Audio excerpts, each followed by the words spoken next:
പെഹൽഗാം ഭീകരാക്രമണ പശ്ചാത്തലത്തിൽ രാജ്യത്തിനെതിരായി പ്രസ്താവന നടത്തിയെന്ന കേസിൽ അഖിൽ മാരാർക്കെതിരെ ജാമ്യമില്ലാ വകുപ്പ്. കിട്ടേണ്ടതൊക്കെ കിട്ടിയല്ലോ, സമാധാനമായല്ലോ. ദേശദ്രോഹം ചുമത്തിയാണ് എഫ്ഐആർ.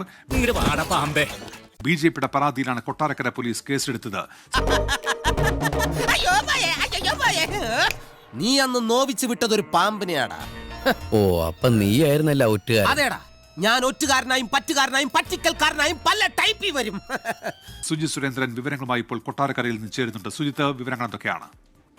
ഉമേഷ്, കഴിഞ്ഞ ദിവസമാണ് അഖിൽ മാരാർ പഹൽഗാം വിഷയം ഉയർത്തി ഫേസ്ബുക്കിൽ ഒരു വീഡിയോ പങ്കുവച്ചത്. ഇതിൽ ഒരു കയ്യബദ്ധം നാറ്റുകരുത്. പഹൽഗാമിൽ ഭീകരാക്രമണം നടത്തിയ ഒരാളെ പോലും പിടികൂടിയില്ലെന്നും ഇന്ത്യ ബലൂചിസ്ഥാന് ആയുധങ്ങൾ നൽകി പാകിസ്ഥാനിൽ സംഘർഷം സൃഷ്ടിച്ചുവെന്നുമാണ് പ്രതികരിച്ചത്. ഇനി തോന്നിയാസം പറഞ്ഞു നടന്നാലുണ്ടല്ലോ, നാട്ടിലടിച്ചാൻ സൂപ്പാക്കും. എന്തു വേണ ചെയ്തോ, പക്ഷെ ദേഹോപദ്രവേൽപ്പിക്കരുത്. പഞ്ചഭാവോ കണ്ടാ മനസ്സിലാവും. കൂടാതെ സാധാരണക്കാരായ പാകിസ്ഥാനികളെ കൊല ചെയ്തുവെന്നും മറ്റൊരു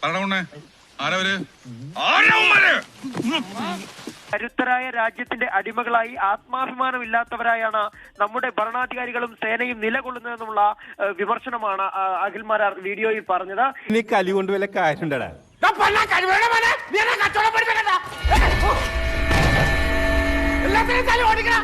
ഈ വിഷയം ഉയർത്തിക്കൊണ്ട് ബിജെപി കൊട്ടാരക്കര മണ്ഡലം പ്രസിഡന്റ് അനീഷ് കിഴക്കേക്കര പോലീസിൽ പരാതി നൽകുകയായിരുന്നു.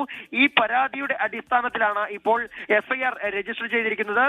എല്ലാ വൈരാഗ്യങ്ങളും ചതികളും വഞ്ചനകളും ഉള്ളിൽ അങ്ങനെ ഒതുക്കി വെക്കണം. എന്നിട്ട് സമയം നോക്കി അതിൽ ഓരോന്നായി പ്രയോഗിക്കണം. ഈ സമയത്ത് നമ്മളെ കുത്താൻ വേറെ ആരെങ്കിലും നമ്മുടെ പിന്നിലുണ്ടോ എന്നൊരു കണ്ണു വേണം. അതുവരെ ദാ ഇങ്ങനെ ചിരിച്ച് ഇങ്ങനെ നിൽക്കണം.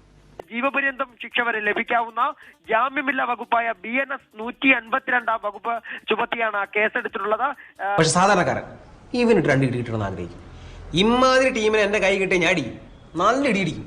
നിങ്ങൾ എന്താണെന്ന് വെച്ചാൽ ചെയ്തോ. ഏതായാലും അടുത്ത ദിവസം തന്നെ അഖിൽ മാരാർക്കിന്റെ അറസ്റ്റ് ഉണ്ടായേക്കുമെന്നാണ് നമുക്ക് മനസ്സിലാക്കാൻ സാധിക്കുന്നത്. ഉന്മേഷ്, എന്തായിരുന്നു എന്തൊക്കെയായിരുന്നു അവന്റെ അഹങ്കാരം? അതന്നെ അവന്റെ ഫിനിഷ്.